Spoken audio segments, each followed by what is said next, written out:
Praise the lord. మిమ్మల్ని అంటే ఈ వీడియో లేదా ఫేస్బుక్ మై స్టేటస్లో దేని ద్వారా అయినా మీరు చూస్తున్న ఈ కార్యక్రమం, దేవుడు గొప్పవాడు. నా అనుభవంలో నేను ప్రపంచం మొత్తానికి, అది అమెరికా కావచ్చు, పాకిస్తాన్ కావచ్చు, అనకాపల్లి కావచ్చు, థాయిలాండ్ కావచ్చు, చైనా కావచ్చు, ప్రపంచం మొత్తంలో ఒకే ఒక్క దేవుడు యేసుక్రీస్తు ప్రభువు. నమ్మండి, నమ్మకపోతే మీ ఇష్టం. యేసు ప్రభుని నమ్మండి. నమ్మి బాప్తిజం పొందువాడు రక్షింపబడును. ఈరోజు అక్టోబర్ 5వ తారీఖు 2025 సంవత్సరం బుధవారం ఉదయం 10:30 ప్రాంతంలో. నేను తారీఖులు ఎందుకు చెప్తానంటే, చెప్పిందే చెప్పాడు, మొన్న చెప్పిన దానికి కొద్దిగా కలిపి చెప్పాడు అని మీలో ఎవరైనా అపోహ పడకుండా ఎప్పటికప్పుడు అప్రమత్తమై దేవుణ్ణి అడిగి నేను ఇలాంటివి చేస్తుంటా. దేవుని దయ వల్ల ఈరోజు 2 గంటల 50 నిమిషాలు, అంటే 10 నిమిషాలు తక్కువ 3కే లేచి 5 గంటల వరకు దేవుని సన్నిధిలో గడిపాను. ఎంత అది నోటితో చెప్పడం, మీరు వినడం కాదు, కానీ అది ప్రత్యక్ష అనుభవంలోనే ఆ టేస్టే వేరు. అందుకే యెహోవా ఆయన యొక్క నామాన్ని రుచి చూచి తెలుసుకోవాలని ఉంది. సరే, ఈరోజు దేవుని వాగ్దానం. తండ్రి వాణిని ఆకర్షించితేనే గాని ఎవడును నా యొద్దకు రాలేడని యేసుప్రభువు వారు యోహాను సువార్త 6వ అధ్యాయం 44వ వచనంలో అన్నాడు. చూడండి, రూపాయి బిళ్ళ లేకపోతే ఐరన్ ఏదైనా ఉంటే దాన్ని మ్యాగ్నెట్, మనం తెలుగులో ఏమంటాం, అయస్కాంతం. అలా కొద్దిగా దూరం పెట్టినా కూడా అది లటుక్కన వచ్చి దాన్ని పట్టుకుంటుంది. అలాగా తండ్రి వాణిని ఆకర్షించితేనే గాని ఎవడును నా యొద్దకు రాలేడు. ఇది ఈరోజు వాగ్దానం. అదేవిధంగా ఇంకొక మాట చెప్పి ఇక విషయంలోకి వెళ్దాం. యెషయా 61వ అధ్యాయం 5వ వచనం. అన్యులు అంటే నాన్ క్రిస్టియన్స్, అన్యులు నిలువబడి మీ మందలను మేపెదరు. ఎక్సలెంట్ అండి, మార్వలెస్. నభూతో నభవిష్యతి. అన్యులు నిలువబడి మీ మందలను మేపెదరు. దేవుని చిత్తం ఏంటో అది ఎవరికి తెలియదండి, ప్రపంచంలో ఎవ్వరికీ తెలియదు. లెక్క ప్రకారం 4 రోజుల క్రితం విజయవాడ దగ్గరలో ఉన్న గన్నవరం మీకు తెలుసు కదా, అక్కడ వెంకటేశ్వర థియేటర్, మెయిన్ రోడ్లో వెంకటేశ్వర థియేటర్ దగ్గర దిగి అక్కడి నుండి అల్లాపురం ఆటో ఎక్కి వెళ్ళాలంట. దైవ సేవకుల సదస్సు. ఏది? అక్టోబర్ 5వ తారీఖు ఉదయం 9:30కి అక్కడ హాజరవ్వాలి, దైవ సేవకుల సదస్సు. అలాగే నిన్న ఈరోజు తెనాలి ఐతానగర్ అనుకుంటా, గడ్డం థామస్ ఏదో ఉంది ఆ అయ్యగారి పేరు, 2 రోజుల సేవకుల సదస్సు. ఎందుకనండి రాను సదస్సుకి వెళ్ళడానికి నాకు ఇష్టం లేదండి. అంతా ఫేకు. అక్కడ వెళ్ళి ఇస్త్రాకులు అన్నం పట్టుకుంటారు, తింటారు, మళ్ళీ ఇంకొక చేతులు కట్టుకొని మళ్ళీ వేరే ఇస్త్రాకు వేరే కౌంటర్కి వెళ్ళి తెచ్చుకొని అది క్యారీ బ్యాగ్లో వేసుకుని వెళ్తారు. దరిద్రపు మనుషులండి, ఫేక్ అన్నమాట. ఇలాంటి వాళ్ళ వల్లే మతోన్మాదుల దగ్గర కూడా చాలా, అసలు సేవకుల సదస్సు చాలా తగ్గించాను, వెళ్ళడం మానేశాను.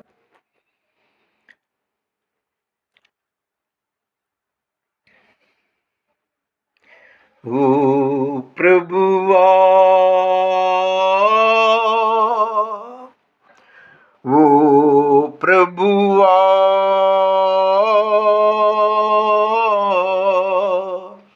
నీవే నా మంచి కాపరివి, నీవే నా మంచి కాపరివి, ఓ ప్రభువా, ఓ ప్రభువా, నీవే నా మంచి కాపరివి, నీవే నా మంచి కాపరివి. దారి తప్పి 40 ఏళ్ల వయసు వరకు దారి తప్పినోడినే కదండి. దేవుళ్ళంతా ఒకటే అనేవాడిని, సిగరెట్లు బీళ్ళు కాల్చేవాడిని, సినిమాలకి వెళ్ళేవాడిని. మేము ముగ్గురు అన్నదమ్ముల్లో నేను ఒక్కడనే ఒక 5 సంవత్సరాలు సెయింట్ యాంటోనీస్ స్కూల్లోను, ఒక 2 సంవత్సరాలు గాంధీజీ మున్సిపల్ హై స్కూల్లో చదివింది. దారి తప్పిన నన్ను నీవు వెదకి వచ్చి రక్షించితివి, నిత్య జీవము నీచిన దేవా, నిత్య జీవము నీచిన దేవా, నీవే నా మంచి కాపరివి, నీవే నా మంచి కాపరివి. ఓ ప్రభువా, దారి తప్పిన గొర్రెల్ని ఆయన మందలో, నీవు ప్రేమించిన గొర్రెలన్నింటినీ ఎల్లప్పుడూ చెయ్యి విడువాక, అంతము వరకు కాపాడు దేవా, అంతము వరకు కాపాడు దేవా, నీవే నా మంచి కాపరివి, నీవే నా మంచి కాపరివి. ఓ ప్రభువా, ఆయన ప్రధాన కాపరిగా రాబోతున్నాడు. రాకడ సమీపంగా ఉంది.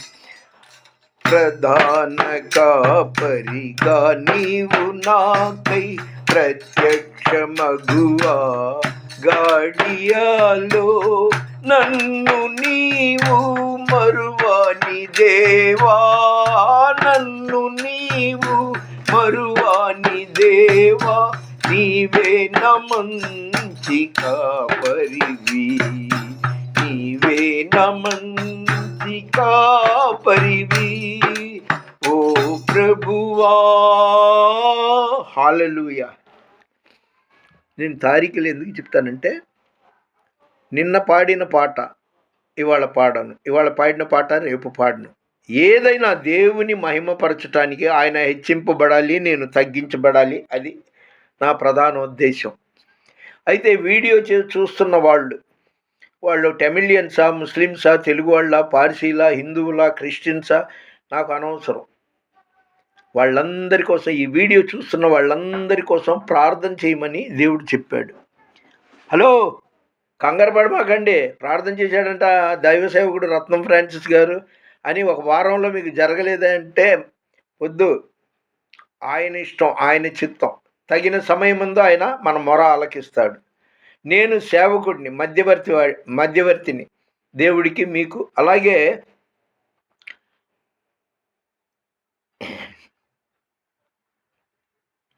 దేవుని సేవలో, దేవుని ధ్యాసలోనే ఉంటాను. చూడండి, ఈ వయసులో శుభ్రంగా పూటుగా తిని ఉరకబెట్టి నిద్రపోవాల్సిన మూమెంట్, కానీ నా దేవుని దయ వల్ల 3 అవ్వకముందే లేచి దేవుని సన్నిధిలో 5-10 నిమిషాలు సుమారు అప్పటి వరకు ప్రార్థనలో గడిపాను. ఈ ధన్యత ఇంతకన్నా నా జీవితానికి ఏమీ వద్దండి.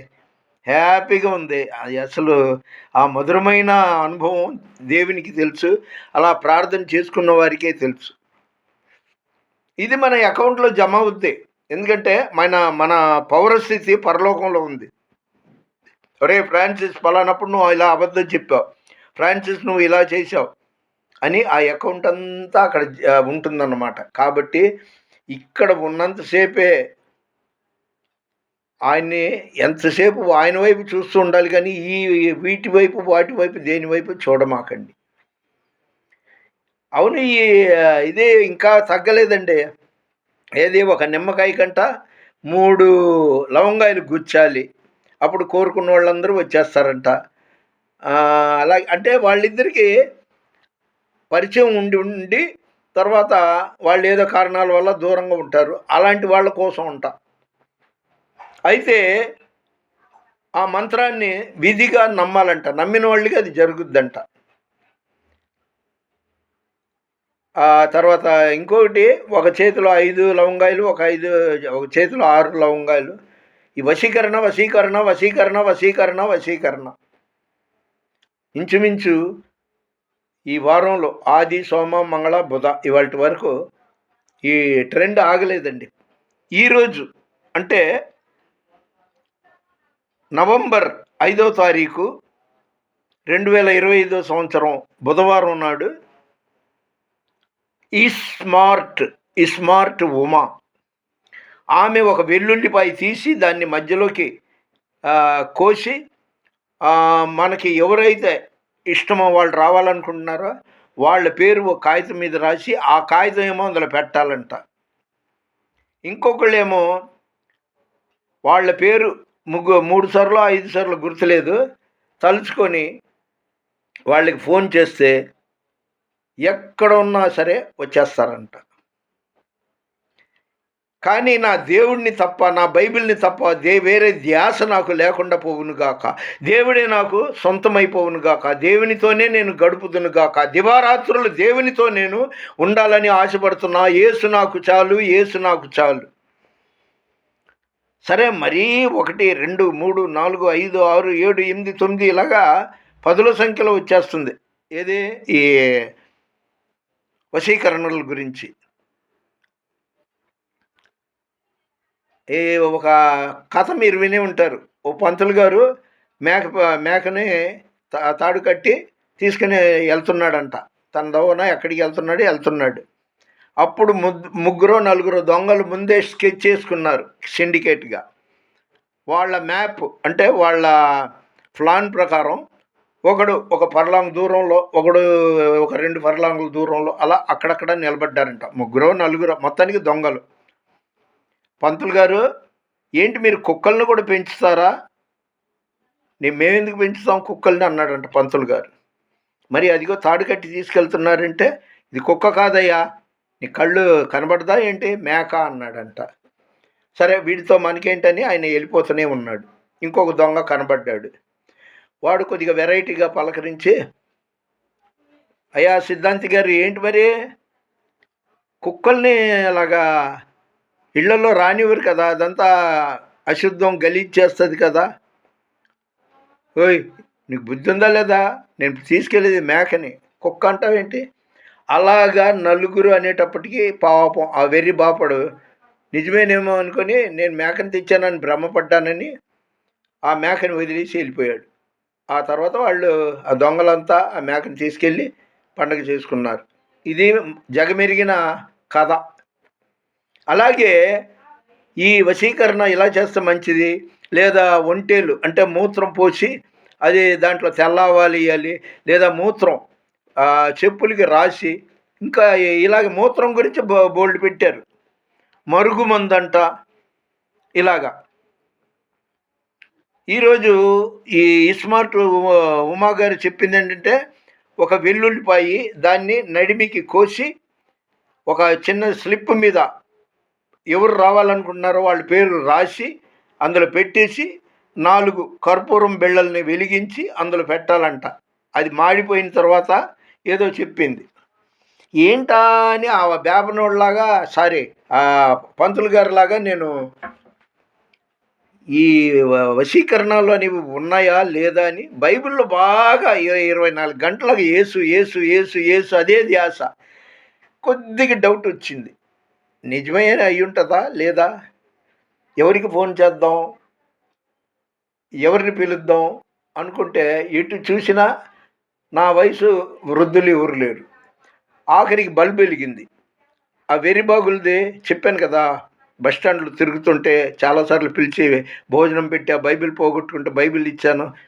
ఇచ్చింది చెప్పుకోకూడదులే, ఆ సుజాత గుర్తుకొచ్చింది. సరే, గత 4 రోజులుగా ఆమె చెప్పాను కదా, మానసిక రోగి నెంబర్ 1, నెంబర్ 2 దురాత్మ పీడితురాలు బంధకాల్లో ఉంది. అదేవిధంగా ఆమె మానసిక రోగి, తర్వాత శారీరకంగా ఇదే సుఖరోగాలతో ఈ విధంగా పాపం చాలా బలహీనం. అందుకే ఆమె అంటే నాకు చాలా జాలి. అయితే ఆమె వాళ్ళ అమ్మగారి ఫోన్‌కి ఫోన్ చేశాను. ఫోన్ చేసి, "సుజాత బాగున్నావా?" "బాగున్నాను." "నువ్వు విజయవాడ వస్తున్నావా?" అన్నాను. వచ్చినా కూడా నా దగ్గరికి రావట్లేదు. రావద్దనేసాను. ఎందుకంటే చూసేవాళ్ళకి బాగోదు. ఆ అమ్మాయికేమో 40 ఏళ్ళు, నాకేమో 80 ఏళ్ళు. కానీ 40 ఏళ్ళలాగా ఉండదు. 30, 35 అన్నట్టుంటది. పొట్టిగా, సన్నగుంటది. చీమలాగా స్లోగా నడుస్తుంది. ఆ సుజాతకి ఫోన్ చేశా. ఒక 3 సార్లో, 7 సార్లో సుజాత ఇక్కడికి వచ్చేస్తుంది, సుజాత ఇక్కడికి వచ్చేస్తుంది. ఉన్నమాట చెప్పాలి. ఇది నన్ను నేను ఏదో గొప్పగా హైలైట్‌గా మంచోడని, భక్తుడినని చెప్పుకోకూడదు గానీ, ఉన్నమాట చెప్తున్నా. యాజ్ ఇట్ ఈజ్‌గా జరిగిన ఇవాళ నవంబర్ 5వ తారీఖు బుధవారం నాడు ఈరోజు సంఘటన చెప్తున్నా. ఉదయం 9, 9:30 ప్రాంతంలో ఫోన్ చేశా. "ఏంటండి" అంది. "ఆరోగ్యం ఎలా ఉంది" అన్నా. "పర్వాలేదండి. 4, 5 రోజులుగా ఇక్కడే ఉంటున్నాననింది." అంతే. ఫోన్ కట్ చేశాను. తర్వాత ఇలాగే ఒక 4, 5 సార్లు "సుజాత వచ్చేస్తున్నావు, వచ్చేస్తున్నావు, వచ్చేస్తున్నానని." ఇది బైబిల్‌లో లేదు. దేవునికి వ్యతిరేకమైనది. నేను స్పృహలో ఉండి చెప్తున్నాను. కానీ మేకని తీసుకెళ్ళిన పంతులు గారిలాగా భ్రమపడి 1 కాదు, 2 కాదు, 3 కాదు, 4 కాదు, 5 కాదు. అరెరెరెరెరె! వశీకరణ, వశీకరణ, వశీకరణ అనేసి ఆడ, మగ లేదు. అందరూ ఇలా చేస్తే అరగంటలో వచ్చేస్తారు. అలా చేసేమో అయితే మీకు పరిచయం అయ్యి ఉండాలి. వాళ్ళ ఫోన్ నెంబర్ మీ దగ్గర ఉండాలి అని. ఆ అమ్మాయికి పాపం చాలా సార్లు ఫోన్ పోగొట్టుకుంది. బస్ స్టాండ్‌లో, రైల్వే స్టేషన్‌లో. అక్కడేగా తిరుగుతుంటది. వాళ్ళ అమ్మగారి ఫోన్‌కి చేశాననమాట. చేస్తే వీళ్ళు అదేది కామాఖ్య మాత, ఇంకో ఏదో మాత, పీత వాళ్ళని వీళ్ళని మొక్కాలి, జ్ఞాపకం చేసుకొని ఆ పేరు ఉచ్చరించాలని. నేనెందుకు చేస్తాను? నా యేసు తప్ప ప్రపంచంలో దేవుడు, దేవత అనేవాళ్ళు ఎవ్వరు లేరు నా దృష్టిలో. కాబట్టి నేను ఆ దేవుళ్ళు, దేవతల పేర్లు అనకుండా ఊరికే క్యాజువల్‌గా ఫోన్ చేశాను. పలకరించింది. అరగంట, గంట, గంటన్నర అయినా కూడా లేదు. అది జరగదని ముందే నాకు తెలుసు. అయితే ఈ వశీకరణల గురించి దీంట్లో వీడియోల్లో, యూట్యూబ్‌లో పెట్టిన వాళ్ళు మీరు నమ్మాలి, ఇది జరుగుద్ది, జరుగుద్ది, జరుగుద్ది అని. నేను నమ్మలేదు. ఉన్నమాట చెప్పాలి. ఎందుకంటే దేవుడిని నమ్మినట్టు నేను ఎవరిని నమ్మను. ప్రపంచాన్ని, నా నీడని కూడా నమ్మను. ఎందుకంటే ఆయన ఎంతైనా నమ్మదగిన దేవుడు. కాబట్టి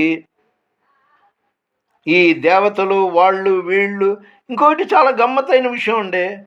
ఒక స్త్రీ అంటే వాళ్ళు లక్ష్మీదేవి, సరస్వతీదేవి అంటారే, అది మొత్తం కిరీటంతో సహా అంత బాగుంది. కానీ ఫేస్ మాత్రం పిఐజి వరహమాత అంట. ఆ ఫేస్ ఉంది. ఓరు నాయనో అదృష్టం బాగుండి ఆ దేవతలు, దేవుళ్ళు అని వాళ్ళు అనుకునే పేర్లలో నేను వాడలేదు. దేవుడు నన్ను రక్షించాడు అనుకున్నాను. ఇదండి ఈరోజు భాగవతం. ఈ వశీకరణ ఏంటో కానీ ఇప్పుడు నేను దేవుడు మంచివాడు, దేవుడిని భక్తితో ఆరాధించాలి, ప్రార్థన చేస్తే కష్టాలు పోద్ది, బైబిల్ చదవాలి, ఇలాంటి మాటలు అన్నాను అనుకోండి, వ్యూస్ తక్కువ, వీక్షకులు తక్కువ. మీరు గమనించండి, వేల వేల వేల వేల సంఖ్యలో వాళ్ళకి వ్యూస్ వస్తుంది. అంటే వీక్షకులు చూస్తున్నారు. అబ్బా, కొద్దిసేపట్లో మనం ఎవరిని ఇష్టపడ్డామో వాళ్ళు వచ్చేస్తారంట. ఇది దురాశ దుఃఖమునకు చేటు. అలాగా ఆ పెట్టిన వాళ్ళందరికీ వ్యూస్ వేల సంఖ్యలో వచ్చింది. వాళ్ళేదో ఇక రుచి మెరిగిన కోడి ఇదే ఇల్లెక్కి కూసినట్టు అర్రా పలానా పుల్లమ్మ ఇలా అంటే వ్యూస్ వచ్చింది అని, పలానా అప్పారావు అలాంటిదే ఇంచుమించు కొద్దిగా అటు ఇటు మార్పులు చేసి అదే బిట్టు పెడుతున్నాడు. ఓ పావు గంటలో నీ దగ్గరికి వచ్చేస్తారు, ఒకళ్ళేమో 10 సెకండ్లలో వచ్చేస్తారు, ఇలాంటివి పెడుతున్నారు. అదండి, అన్ని దేనిని నమ్మమాకండి. ఇవన్నీ ఇలా వచ్చి అలా వెళ్ళిపోయేదే. మనసుని గజిబిజి చేస్తాయి. యేసులో ఉంటే నా సమాధానమునే మీకు ఇచ్చుచున్నానని చెప్పిన యేసుని నమ్మితే దురాత్మ చీకటి శక్తులు అన్య దేవతలని అన్నీ యేసు నామంలో దూరం తొలగిపోతాయి. కాబట్టి యేసు యేసు యేసు ఈ సోషల్ మీడియాలో వచ్చేవన్నీ నిజమని భ్రమపడమాకండి. అన్నీ అంటే కొన్ని ఫేక్ వస్తాయి, కొన్ని మంచివి వస్తాయి. కానీ 2 నిమిషాల్లో మీరు కోరుకున్న వాళ్ళు మీ కాళ్ళ దగ్గరికి వచ్చేస్తారు. పడుకునేటప్పుడు ఇదిగో తలగడ కింద పేరు రాసి ఇలాగ పెట్టుకోండి. అబ్బబ్బబ్బా! ఎన్ని వెరైటీలుగా చేస్తున్నారో. సరే, ఈ పాప పంకిలమైన లోకంలో ఇలాంటివి జరుగుతున్నాయి. అభిషేకింపబడ్డ దైవజనుడిగా వయసులో పెద్దవాడిగా మీకు హెచ్చరిక చేస్తున్నా, హితబోధ చేస్తున్నా. ఆయాచితంగా వచ్చే ఆస్తి, నడమంత్రపు సిరి గురించి ఆశపడమాకండి. దేవుడి మీద ఆశ ఎంత పెట్టుకుంటే, ఆయన మీద భక్తి విశ్వాసం ఎంత పెట్టుకుంటే అంత మంచిది. స్తుతి పాత్రుడా, స్తోత్రార్హుడా, స్తుతులందుకో పూజార్హుడా. ఆకాశమందు నీవు తప్ప నాకెవరున్నారు నా ప్రభు. ఆకాశమందు నీవు తప్ప నాకెవరున్నారు నా ప్రభు. స్తుతి పాత్రుడా, స్తోత్రార్హుడా, స్తుతులందుకో పూజార్హుడా. హల్లెలూయా. మన వినికిడిలో ఈ కొన్ని మాటలు దేవుడు దీవించునుగాక. దేవుని పరిచర్యలో మీ Ratnam Francis. God bless you. Video చూశారు కాబట్టి మీకు దేవుడు మేలులు చేయాలి. అచ్చం ఇప్పటికప్పుడు మీరు యేసుప్రభుని నమ్ముకోండి అని నేను అనట్లా. ఒకవేళ విశ్వాసులు ఎవరైనా ఉంటే వాళ్ళకి మాట వర్తిస్తుంది. ఎవరైనా మొక్కొచ్చు యేసుప్రభుని. ఎందుకంటే యేసుక్రీస్తు అందరికీ ప్రభు అని అపోస్తలులు 10:36 ఉంది. ప్లీజ్ లైక్ చేయండి, షేర్ చేయండి, సబ్స్క్రైబ్ చేయండి. God bless you.